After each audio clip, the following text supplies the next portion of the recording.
Old Vince McMahon तो WWE छोड़ के जा चुके हैं, लेकिन WWE में एंट्री हुई है न्यू मिस्टर मैकमैन की, और वो और कोई नहीं है बल्कि है triple champion the Brahma Bull the Rock. अब द रॉक इविल बॉस का रोल निभाएंगे WWE में, और वो अपनी पावर्स का फायदा उठा के सुपरस्टार्स को तंग करेंगे। वो क्या क्या करने वाले हो, मैं कैसे बोल सकता हूँ कि रॉक न्यू मिस्टर मैकमैन बन चुके हैं। ये सब जानने के लिए इस वीडियो को आखिर तक जरूर देखिएगा, क्योंकि अगर इस वीडियो को आपने मिस किया तो आपसे वो पॉइंट्स मिस हो जाएंगे जिससे मुझे ये लगता है कि the rock new mister McMahon बनेंगे। वैसे WWE का ये प्लान नहीं था कि the rock new mister McMahon बनेंगे। WWE तो चाहती थी कि द रॉक रिटर्न आए, द रॉक और रोमन रेंस का मैच हो, लेकिन हालात और जज्बात ने WWE को अपना फैसला बदलने पे मजबूर कर दिया। द रॉक रिटर्न आए, लेकिन द रॉक की रिटर्न की टाइमिंग बहुत खराब थी, क्योंकि इस वक्त कॉडी रोड्स की हवा पूरी WWE में चल रही है, और कॉडी रोड्स के अगेंस्ट जो जाएगा WWE फैंस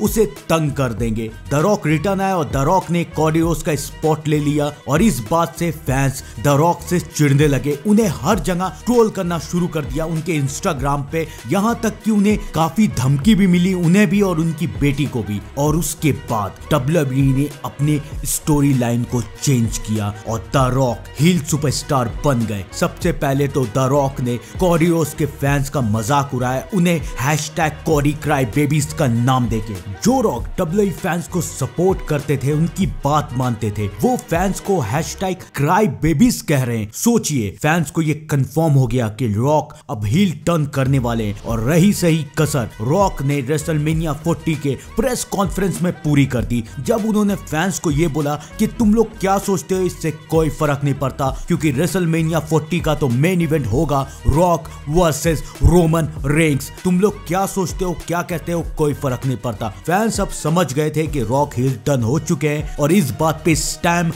रॉक ने तब लगा दिया जब रॉक ने पूरी प्रेस कॉन्फ्रेंस के सामने कॉडी रोड्स को एक थप्पड़ मारा, और सेथ रॉलिंस और कॉडी रोड्स को बहुत बुरा भला कहा। और यहाँ तक कि बैक स्टेज में रॉक और रोमन रेंस ने ट्रिपल एच को धमकी भी दे दी कि कॉडी रोड्स को संभाल लो, वरना उसे हम संभालेंगे। सबको ये लगने लगा कि अब रॉक के पास अथॉरिटी आ चुकी है, रॉक बोर्ड ऑफ डायरेक्टर बन चुके हैं, और अब WWE में सिर्फ उनका ही ऑर्डर चलेगा। लेकिन इस बात को ट्रिपल एच ने स्मैकडाउन में मना कर दिया। ट्रिपल एच ने ये कहा कि लोग ये गलतफहमी पाल के बैठे हुए हैं कि WWE में अब उसका ऑर्डर चलेगा। और यहाँ ट्रिपल एच बात कर रहे थे डायरेक्टली द रॉक के बारे में। ट्रिपल एच ने द रॉक को ये कहा है कि WWE में आज भी मेरे हिसाब से काम होगा, और जो मैं बोलूंगा वही होगा। WWE ये सेगमेंट क्यों करवाएगी? वो इसलिए करवाएगी क्योंकि WWE अपने फैंस को हिंट्स देना चाहती है कि अब WWE में नया बॉस आ चुका है। बॉस नहीं, इविल बॉस आ चुका है, नया मिस्टर मैकमैन आ चुका है, और वो है